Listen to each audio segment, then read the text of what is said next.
Welcome to PhD with Women on It Hack the Future. My name is Beata Young, and today's PhD Positivity Hack delivered will be by our guest, Jenny Cohen Derfler.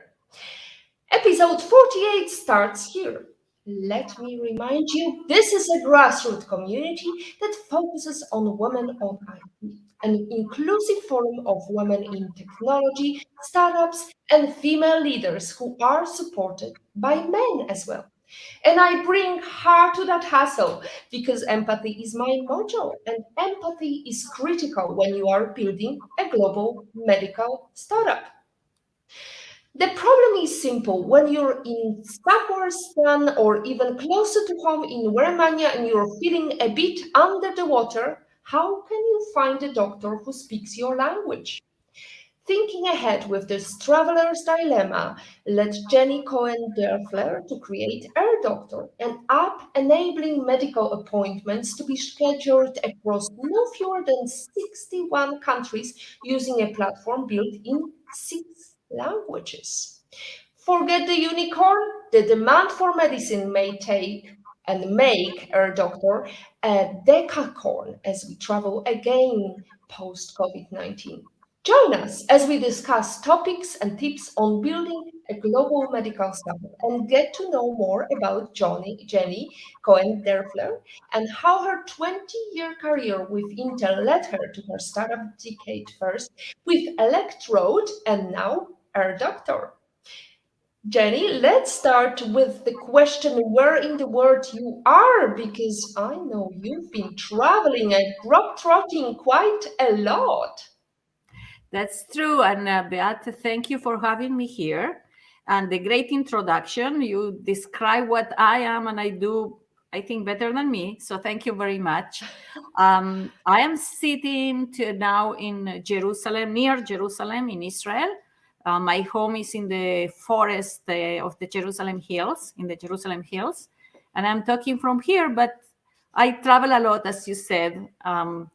I was born a global citizen. I think I have lived in many countries and I love to travel and discover new places and cultures all the time.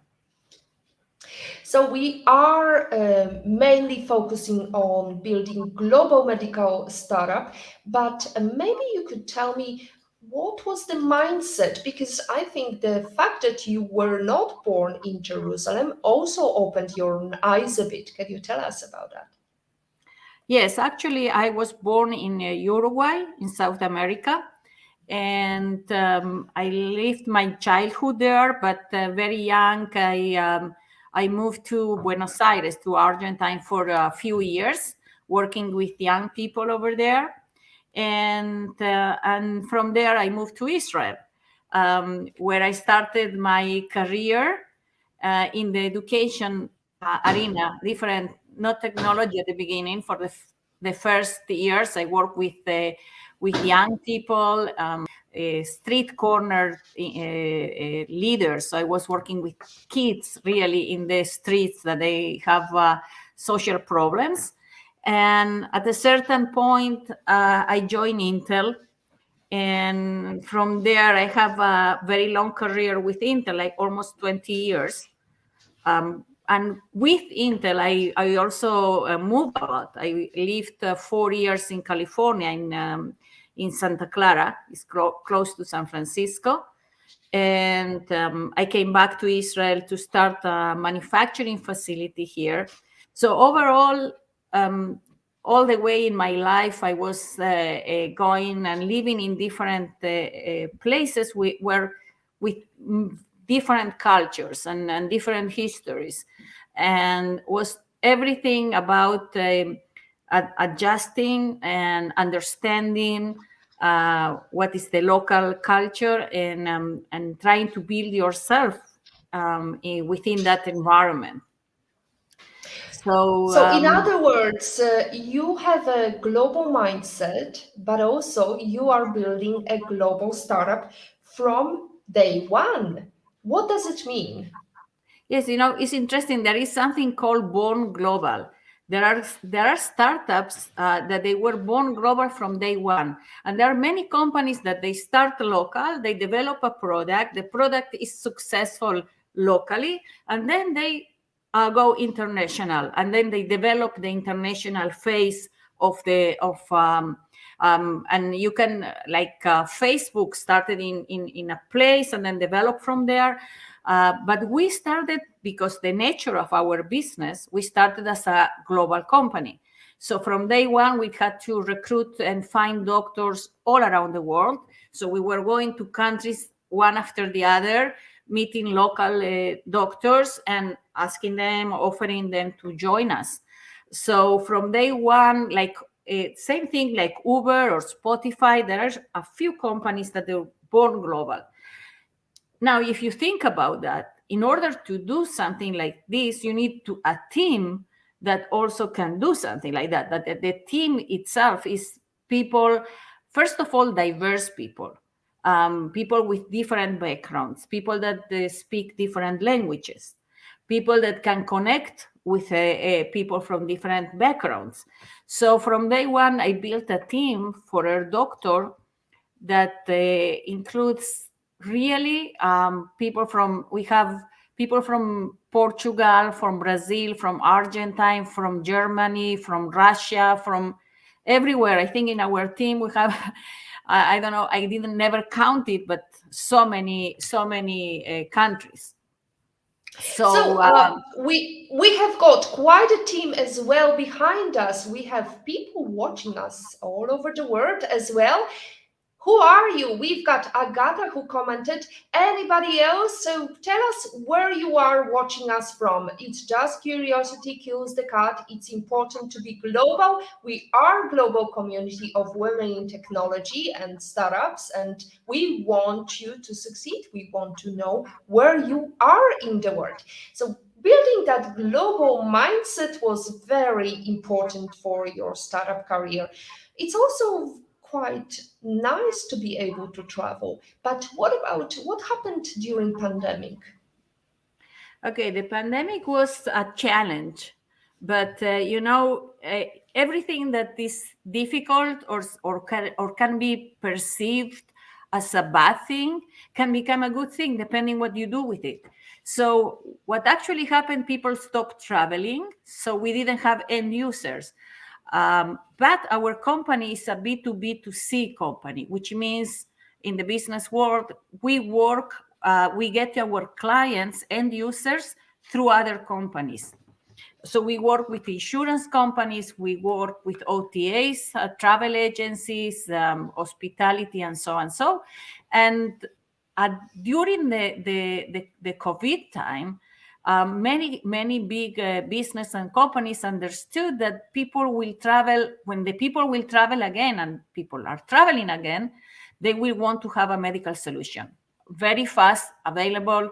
We connect people to doctors within 45 minutes. A person has an appointment, or a telemedicine session, or seeing a doctor, or the doctor goes to your place, to where you are. So very fast, everybody understood that in the market, and they started to contact us, and we started to deploy our product, because deployment, is a 3, 4, 5 months business. So we started to deploy. We deployed in less than a year 16 companies. We went from 1 before the COVID to 16 after today. And so that was one thing. And the other thing is we pivot the company very fast, and we added services like telemedicine, because another thing, people don't want to go places when they are sick. So we took our own doctors. We have doctors all around the world, 71 countries today. And we offered them, do you want to do telemedicine as well? We trained them. We gave them a certificate, so we helped them to be able to do telemedicine. And now we have telemedicine in 15 languages. So for many people, you prefer to talk to a doctor sometimes. And because our doctors are all around the world, we cover 7/24. And people also can get prescriptions, even talking to a doctor in their language, but get a prescription because the doctor is in the same country. So one of the things that COVID did for us is to open new new ideas, new markets, and brought new customers. So that's fantastic. How did you learn how to do it, though? Who brought you these ideas? How to pivot or how to start a startup? The ideas, who brought the ideas, what to do? Yes. Okay, so we are 4 founders of the company, and one of the founders, he came with the original idea. He was traveling in South America for many kids in Israel after the army. After they do this army, they go and travel for a year or sometimes more. And being in Mexico, I think it was in Mexico, he needed a doctor. He couldn't find a doctor. He didn't speak Spanish. And he say, it doesn't make any sense. I can order an hamburger everywhere and say I want with cheese, without onions or whatever.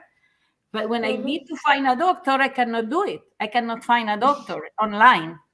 So when he came back, it happens to be my son, and he came and say, look, we need to do this. No one gives this service, a digital solution where I can set an appointment, read about the doctor, know the reviews that people wrote about the doctor. I thought that's a great idea. And the innovation part of the company is led by him till today. He also managed the whole interaction with doctors, the doctors network. And we started, both of us, and then 2 more partners join us. One of them, Efrat, she worked with me at Intel. And the second one is our VP R&D, Yegor. So the 4 of us together till today generate most of the ideas, the business ideas. But the company has grown a lot. Now we started 4 people. Now we are 55, 56. That's a big team. Did you raise money for your startup? Yes, we raised 3 rounds. Oh, okay, 2.5. The first round, there was the seed money of 2.5 million euro. When we started with the prototype, we had only a prototype back then, and no customers. Then we raised another 7 million when we had already a customer and the product running with an insurance company that through them. So working with insurance means that if you have a travel insurance, you don't need to pay to the doctor. You don't need to get reimbursement or send papers or anything. Just you go and that's it, because we do it directly with the insurance. So that was our second round, and the insurance that we work with them, they were also an investor in that round. And now we are in the middle of our third round, which I cannot talk much about it, but I hope that in a few weeks we are going to be after and it will be published.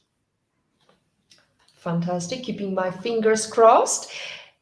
Now, question about that unicorn. There is unicorns and there are some other corns. Can you tell me about it? Well, unicorns, is a company that the value of the company, the valuation is over $1 billion, and they are called unicorns. And there is something called decacorns, which is companies that the valuation is gets much more than that, 10 times more actually. The unicorns, the drive to be a unicorn is something very popular in the last years. We see a lot of companies that they are evaluated very high. I think that the most important thing is if the company brings real value.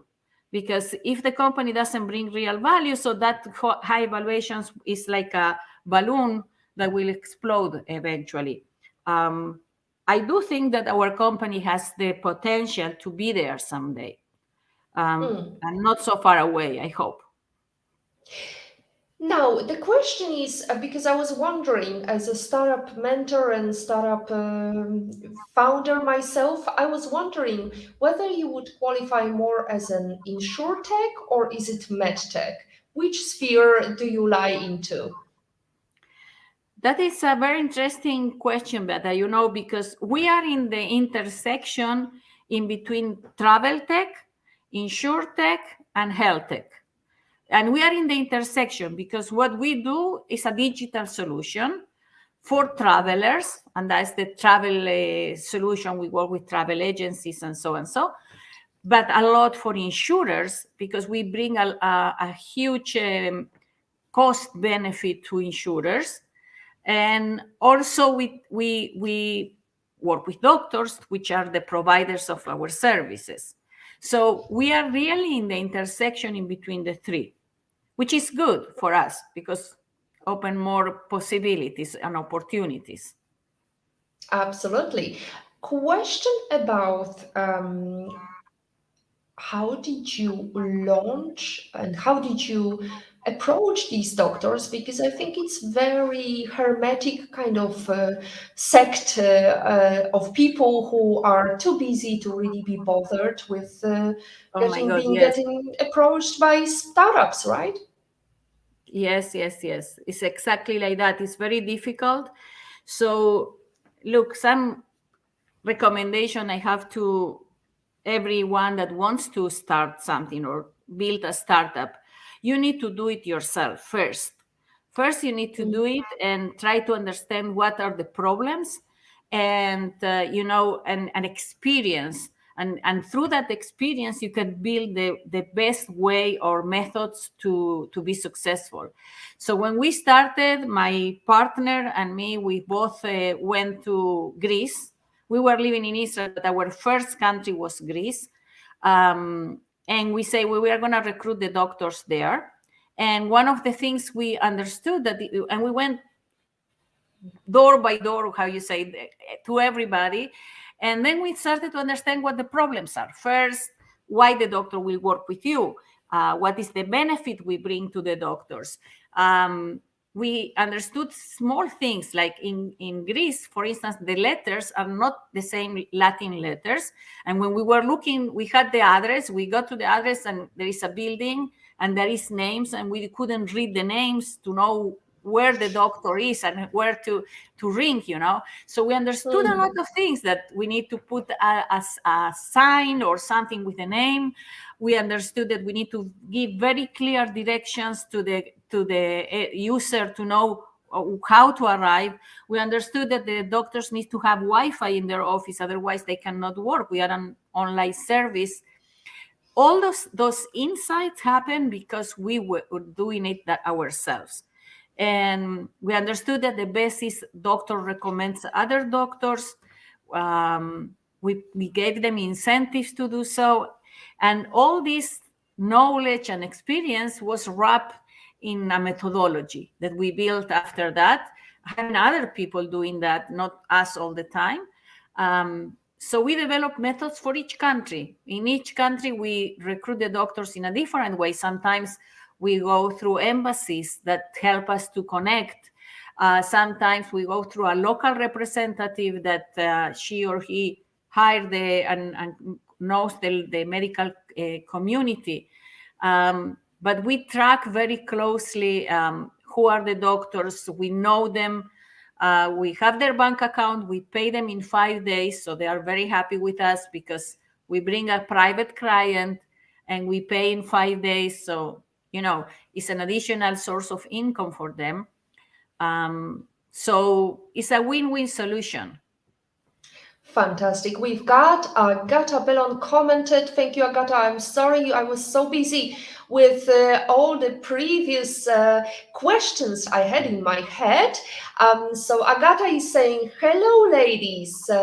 Great to see another PhD. Now, let's go into Olga's question before we answer Agata's question. Olga, with a vast global opportunity, how did you prioritize which countries, regions to start with, Jenny?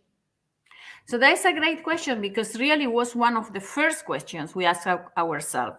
So what we did, we understood that we started in 2018, and back then we saw that there is 1.4 billion travelers a year traveling around the world, but half of them, something like 670 million, travel within Europe. So we say, okay, so here we have our answer. We need to start in Europe because we have half of the travelers of the whole world in Europe. And that was the first decision. And to choose Greece was because we wanted something close to us in Israel. We were in Israel located, so to fly there is very close, with a completely different language on purpose, so it will be more difficult, not an English-speaking country, which is easier to manage yourself. So that's the way we prioritize how to start. But today, the prioritization is different. Today, when I sign with a customers, let's say we sign a contract with Allianz in Germany, and we ask them, what are the top 10 locations your clients travel to? And we get the locations, and then we make sure we have a network, a good network on those countries. And I give you an example. We have 3 German customers, and Germans fly a lot and travel a lot to Turkey and to Egypt. At that time, we didn't have a network in Egypt. But when we sign a new customer, we know, okay, now we need to start a network in Egypt. And we did it. It took us a month and a half, but we built the network there. So today, the prioritization is where our customers go. If we sign with someone, where their customers go, and then we make sure we have the network. Agata Bellon is asking, great show, Beata, loving your attitude, Jenny. You mentioned what would appeal to doctors from this service. What did you find they want? Okay, the doctors, when we start to talk to them, they don't really understand what it's there for them. But then we explain to them, we don't take from you any money. And that is very important. There are many local applications and platforms that they are for local people to set appointment with doctors, and the doctors need to pay a subscription. But because we take a commission from the transaction, we say whenever we bring you a patient, then we take our commission. So you have a price that we agree. We take a certain amount, very similar to Airbnb. We take a commission from the transaction. He doesn't need to pay, or she doesn't need to pay upfront anything.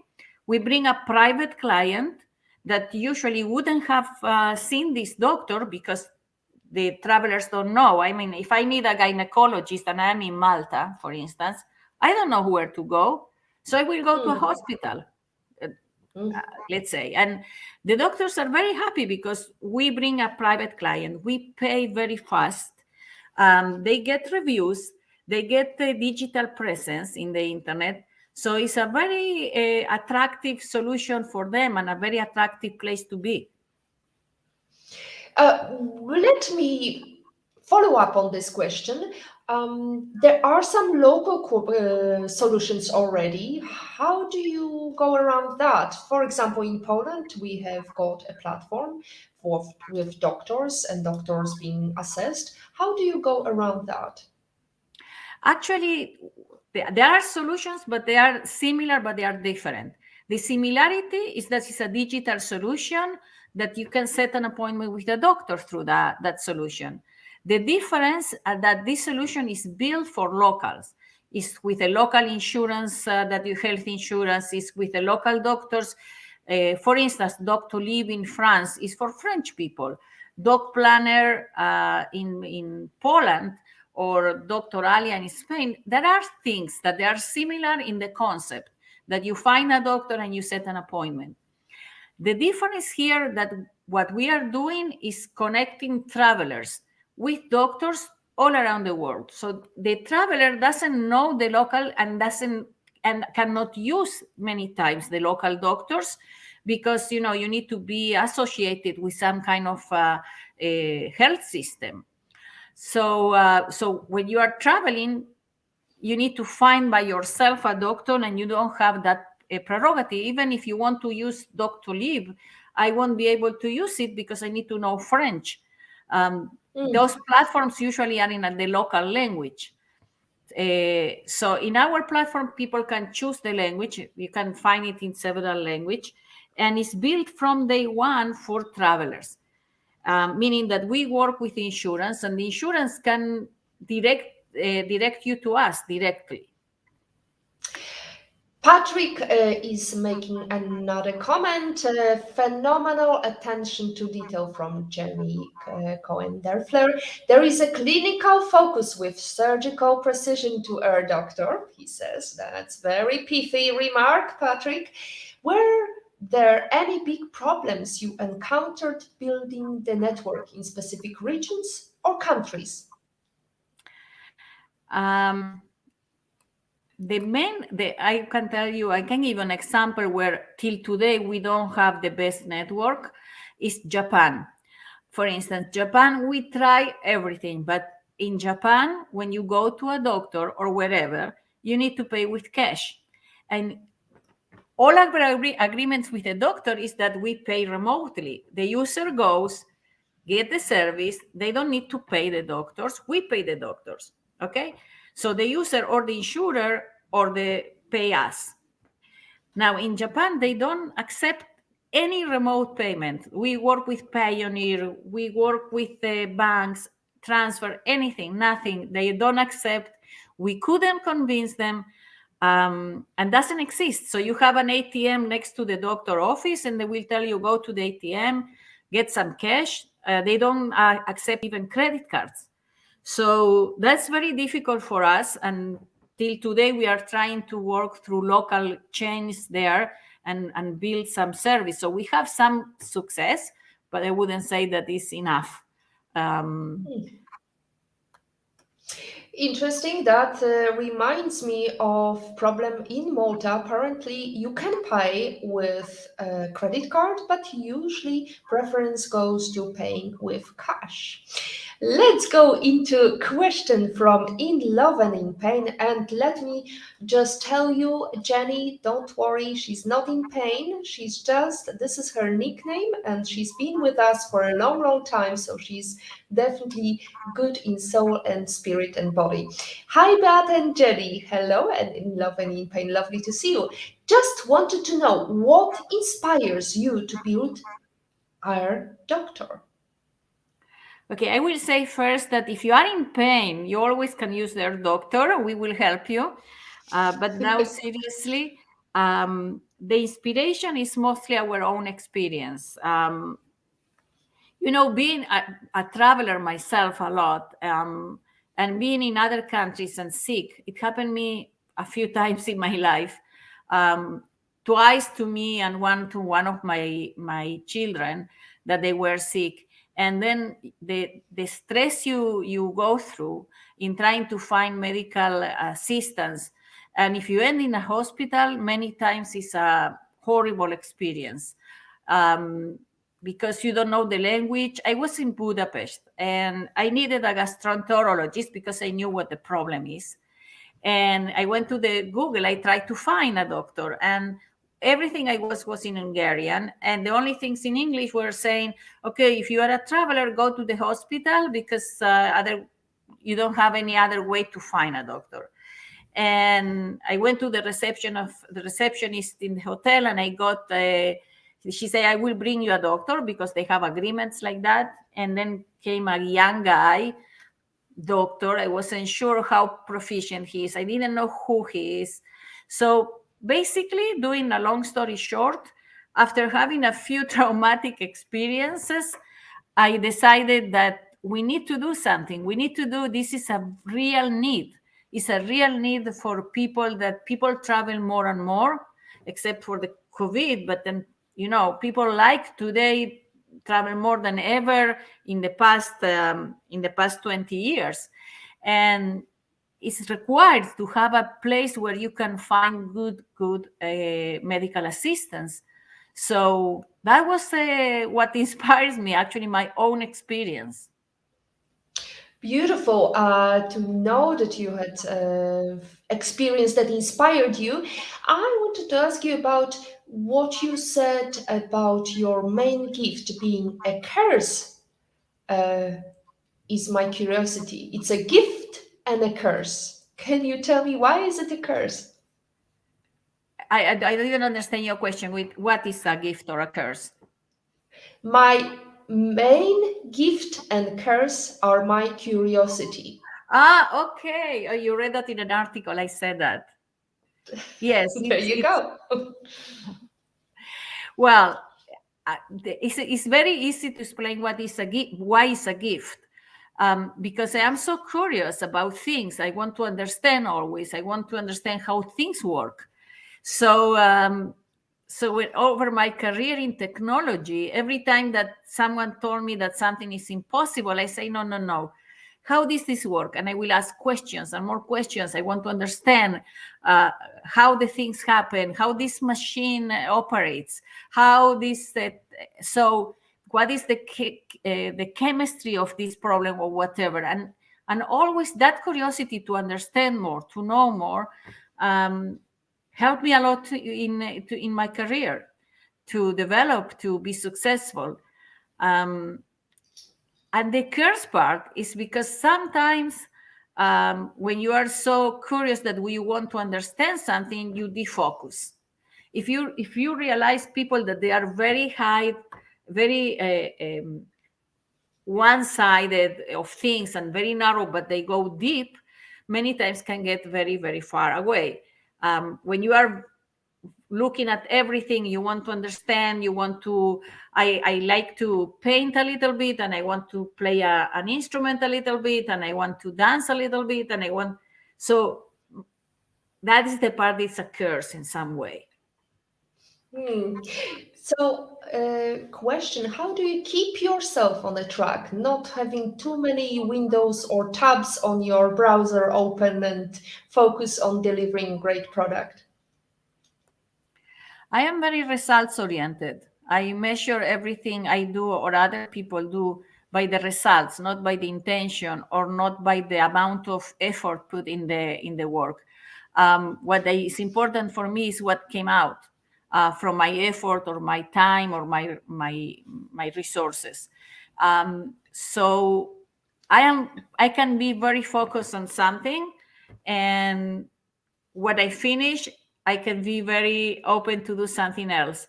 And I think that that's a skills that many women have. We are multitasking. When you have a children or you have a family, you need to do many things at the same time, and you manage to do it pretty well.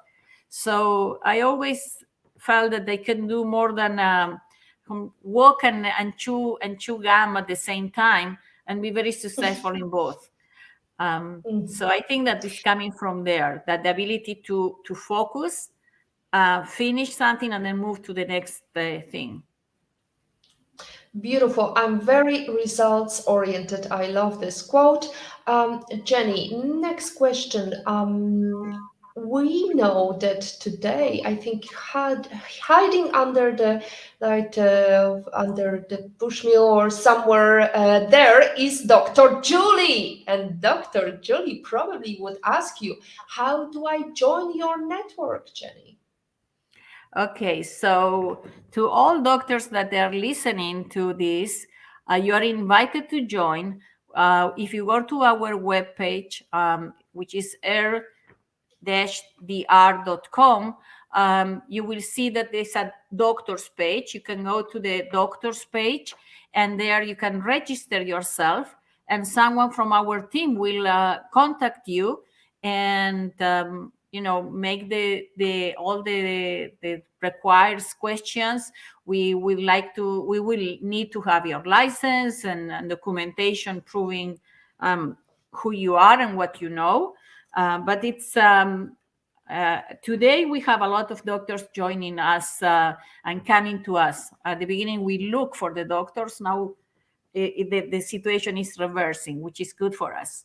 So you are invited to join wherever you are in the world. Absolutely. So you told me also before we joined this call about how you as a mentor contribute to building a global ecosystem for whether it's startup founders or whether it's other women who are at the beginning of the career. Tell us a little bit about that. Yes, actually, one I always was very ambitious and always wanted to get to the next level. And I said I was trying to function in the next level, even if I wasn't appointed yet for it. And eventually that brought me to the next level. Um, I did it because the challenge is what is important for me, is what keeps me moving. New things, new challenges, things that I haven't done before. But together with that, I manage a huge organization, a factory, a intern factory, with almost 3,000 people around working in the company. Um, 80% men, 20% women. You can understand that it's a very unique situation. And when I was going up the scale and getting to more and more responsibilities within that organization, I understood that there is a factor that being a woman managing a man in a technology environment is not trivial and it's not easy, and sometimes has some difficulties. So for me, it was important always to mentor women around me. And the way for me to mentor is by example. I think that you can talk to women about how to build your career, how to combine a family and kids and career, but you can show them, and that is much more. Um, the impact is much higher when you see someone, a role model, someone that did it, someone that could actually do a career and grow a family in a successful way.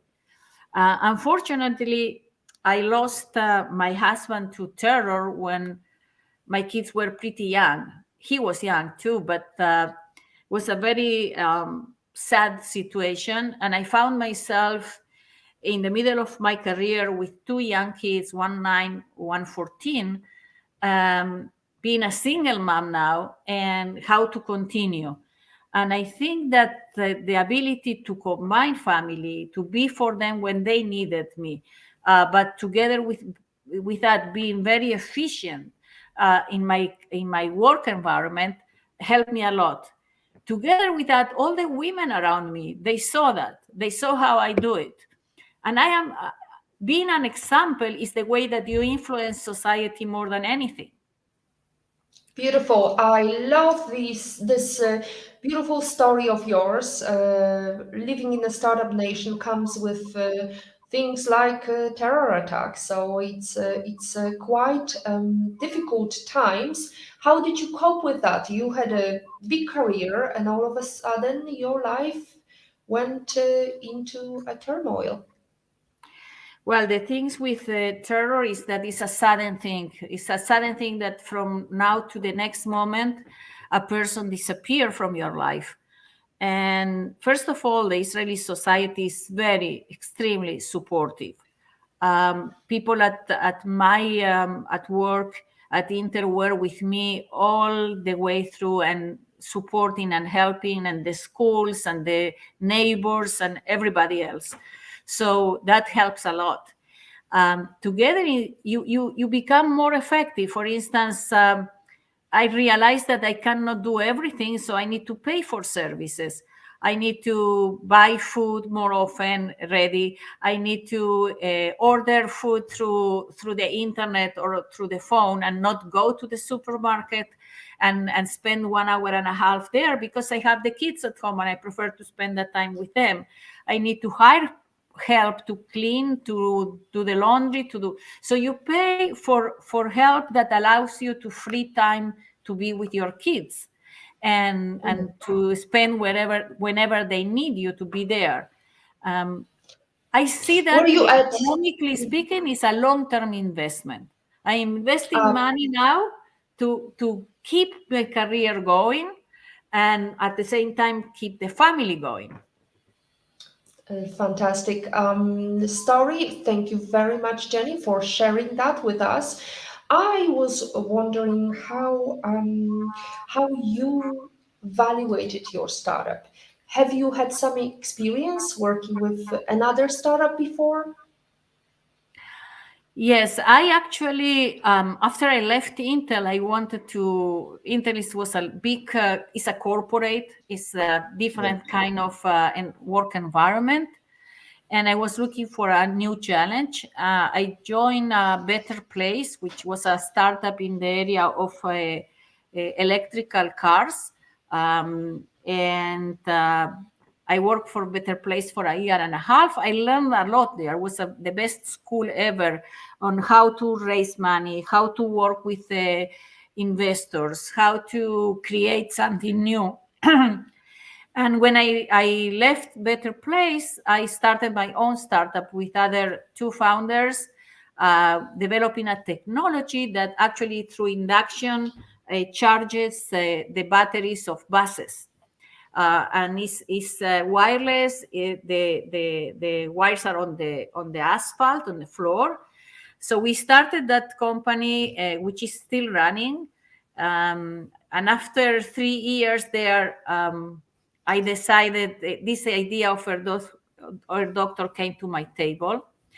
At this point, I already have the experience of how to raise money, how to build a plan, a prototype, how to develop the technology and get to customers. So when I started AirDoctor, all that experience accumulated over the years helped me to make this successful. So, would you advise for somebody who is dreaming about launching their startup to join an existing startup or just look for resources and start whatever idea they might have? I really think that joining an existing startup first will shorten significantly the learning, the time, and improve the learning curve, because actually you will see what are the difficulties. We will learn some things, and then you can really run when you have your own idea much faster. I think that the most important thing, but that I will say, is that to choose the right partners. I think that many startups rise and fell based on the teams. The teams, you can have a great idea, but that's not enough.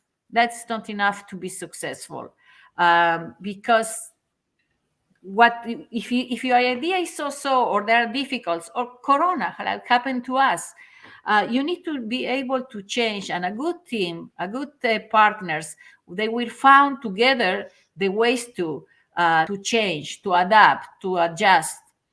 If you have partners that they are not with you in the same pace or the same vibe, I will say, it's very difficult to confront the hard times.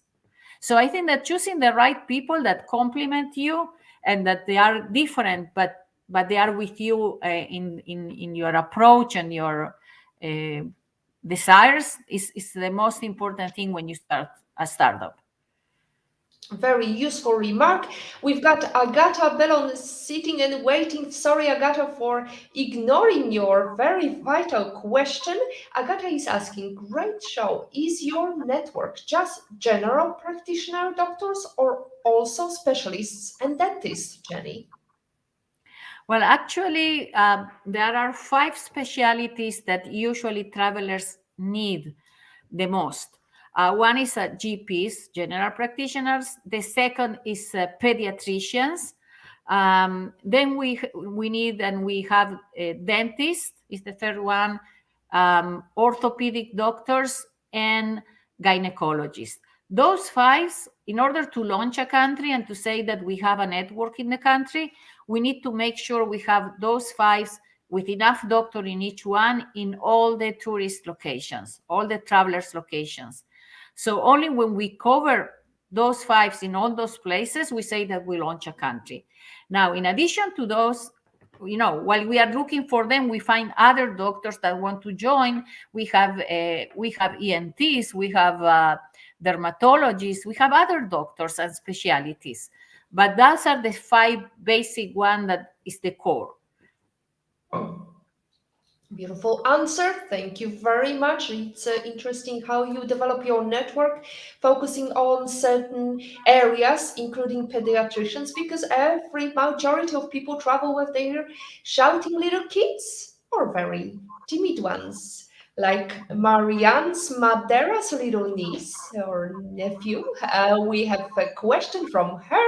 Marianne is saying, "Hello, Jenny. You are truly an inspiration. I love your website platform and I will suggest it to my family and friends. Wish you and AirDoctor all the best."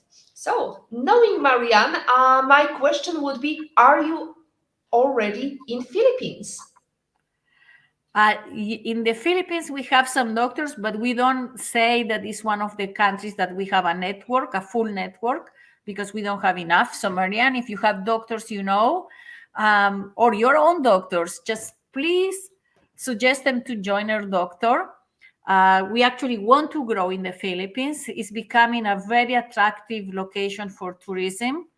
And so we know we need to develop ourselves much more there. But we are in other parts of Asia too. We are in Vietnam. We are in China. We are even far in Australia and New Zealand. So we are in many other locations in Asia where we would like very much to have more doctors from the Philippines. So it's going to be a perfect year of a tiger to launch Right. new doctors, launch new areas on AirDoctor. We have another comment from Agata Bellon. But chill, Beata, not feeling ignored. It's such a great show again today. Thank you. You always find awesome guests. It's actually Racy who reached out to you and was kind enough to recommend you as a great speaker. So we are coming to the end of our show, and I've got a couple of personal questions that I always like to ask. Like, for example, what is the number one book you think, gosh, I read it before I started my career? That's an easy one because there is a book called The 7 Habits of Highly Effective People from Stephen Covey. I don't know if you know it, Beata. No. I think Tell that me. it's amazing. It's when you go through I happen to be living in California and went to a workshop that Stephen Covey himself delivered. And was amazing because influenced a lot my career, but influenced my whole life, my whole way of looking at the problems and looking at things in a much effective way. So I really recommend if someone haven't read the book yet, so to try and put to find the book and read it. It's for management, but it's also for your own life. Very good book. If you're result oriented, that's definitely something you need to start with. What would you say are the top 5 skills all career driven females, in your opinion, should have? Multitasking is one of them. I think I don't know if top skills, but something that I learned working in an environment that was men dominated for many years. At the beginning it was very difficult until someone told me a very wise words to say, and she told me, you don't need to be like them or the same or behave like a man to be successful in that environment. You need to use your woman skills to be successful. Is your sensitivity to people, the ability to have this intuition that help you to understand what the other side actually wants or needs. And I think that is the skills. It's something that we have with us. So we need just to put it to work in the work environment. And remember to talk about what you're doing because there is a community out there, there is a network, and your network has a network. So it's much easier to become a global startup, a global medical startup, like in the case of Jenny. Another question. If, for example, let's say there is a medical professional who's looking at you and thinking, how can I start my startup? What should be the first 10 steps I should do before launching it? I think first you need to understand really the market. You need to find what is already out there. Many people have great ideas, and when you check a little bit, you find that there are already 10 different similar products in the market. So first of all, you need to really look around the world and see what is out there already, and then to understand that your product has some uniqueness, something, some value that can offer.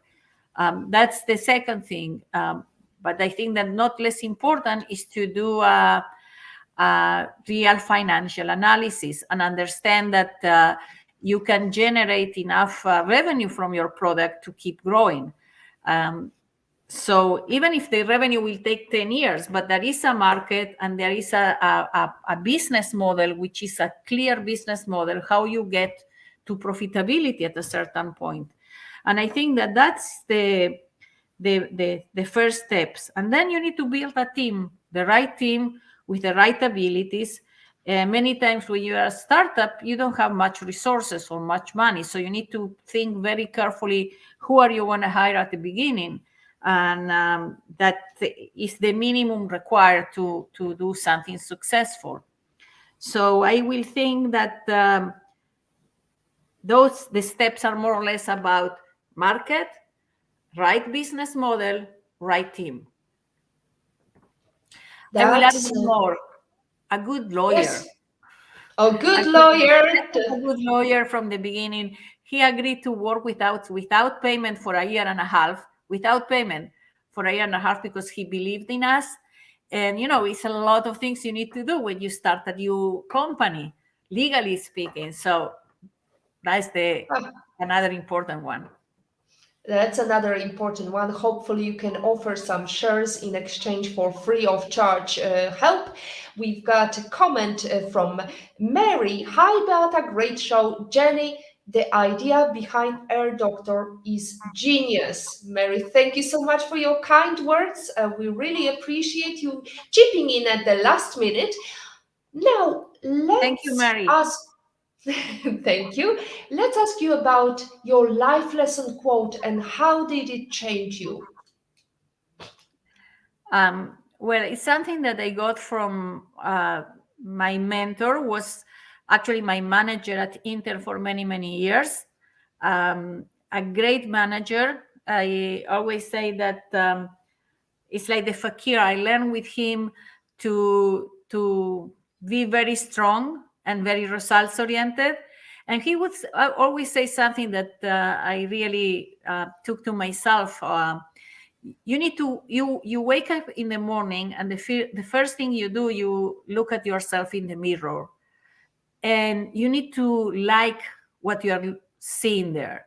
So basically, I want to look at myself in the mirror every day, every morning, and like who I see there.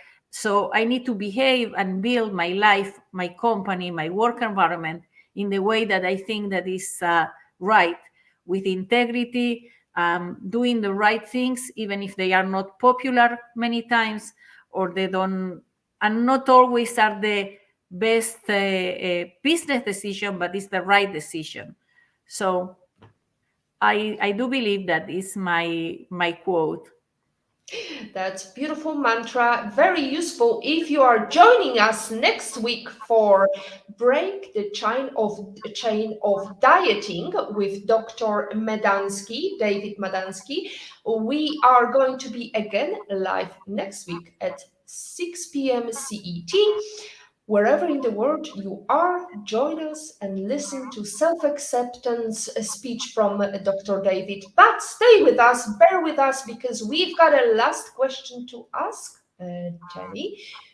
Imagine the pandemic is over and you can take any person in the world to have face-to-face breakfast anywhere in the world. Who would you pick and where would you go to? Well, where to go? I like picnics. I like to go to the forest. I have a picnic.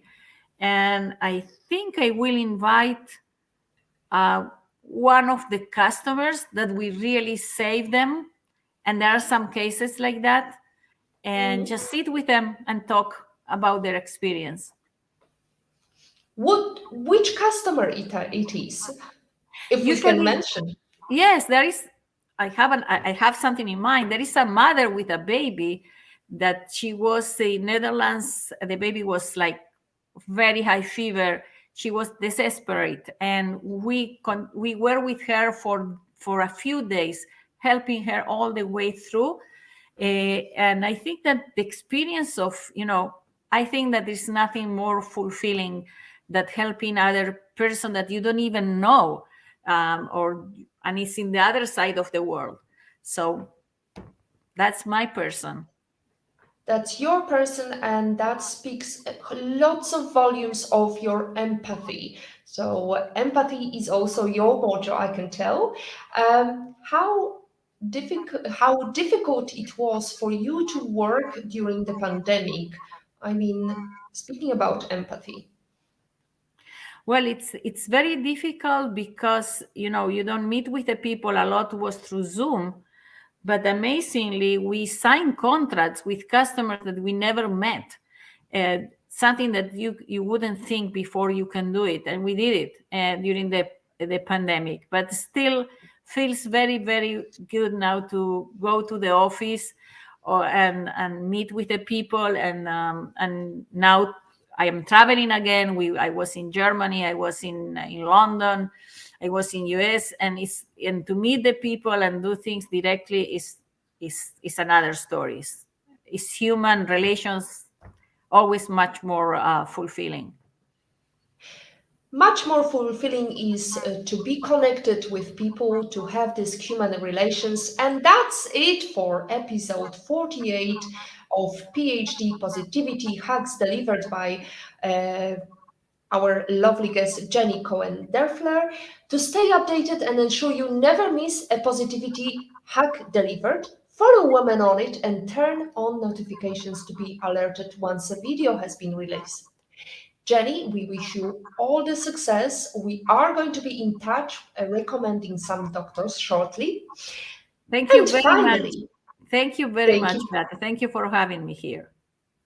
As always, our positivity quote comes from Positive Thinking Only and goes, look for something positive in each day, even if some days you have to look a little harder.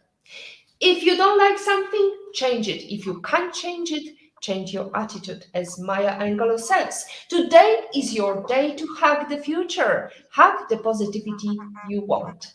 And thank you very much for our lovely audience. In Love and in Pain, Agata Bellon, Olga Vansina, Patrick Young, Marianne Madera, and Secret Mary, and also this lovely client of yours, Jenny. Thank you.